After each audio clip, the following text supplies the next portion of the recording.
want to welcome you back to our walk through Romans. Yesterday, I ended our video by talking about the wrath of God, and I want to just go back there just for a couple minutes and explain something to you.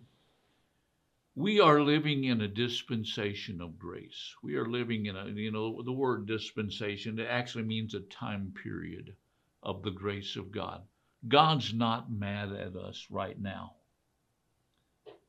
But there's going to come a day when Jesus is going to come in the clouds and he's going to take his church away. And the world is going to go into a time that we call the tribulation.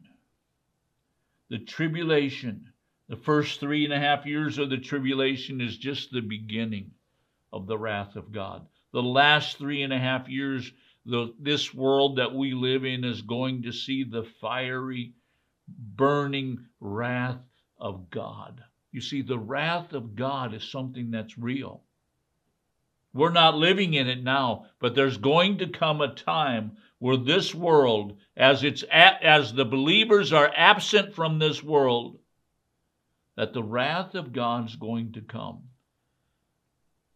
Now you might be saying, well, Leon, are you trying to scare me? No, I'm just trying to make you aware of what's going to happen.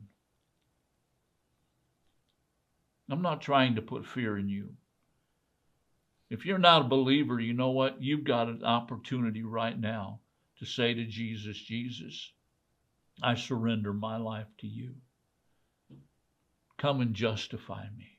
You justified me through your blood. I now receive that justification by faith. And you know what?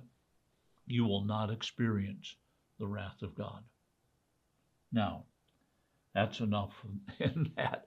I am not here to teach eschatology or the end times. I'm here to teach Romans. Romans, the 10th chapter. No, excuse me, Romans, the 5th chapter. You got me all riled up. Romans, the 5th chapter, verse number 10. For while we were enemies, we were reconciled to God through the death of his Son. Much more, having been reconciled, we shall be saved by his life.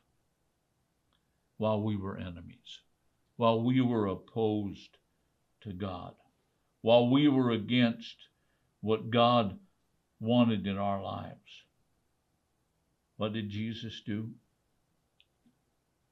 He died for us. While we were enemies, Jesus came and he reconciled us to God.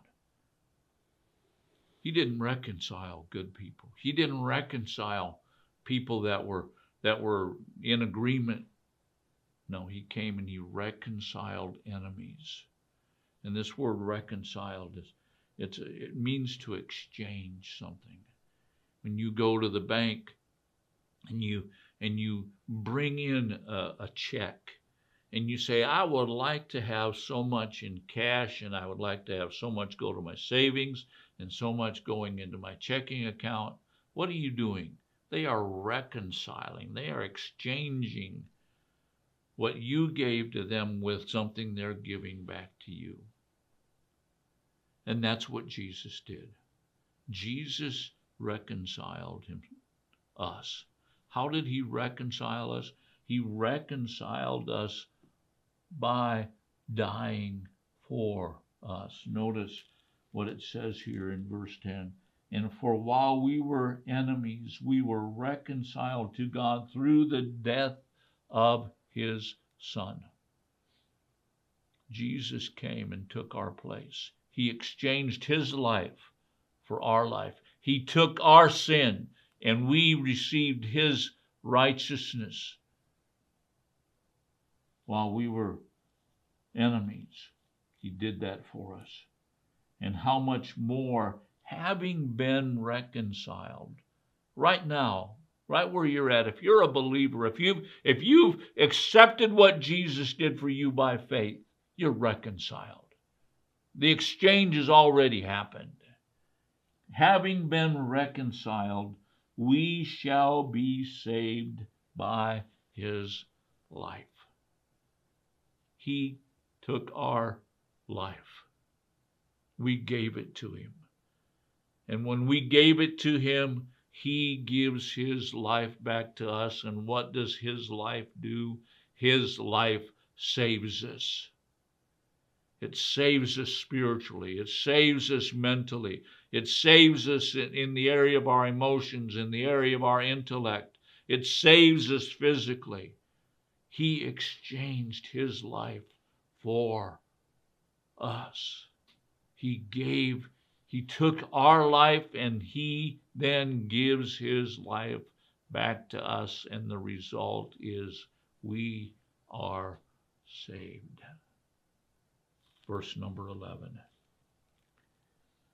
Not only this, but we also celebrate in God through our Lord Jesus Christ, through whom we have now received reconciliation.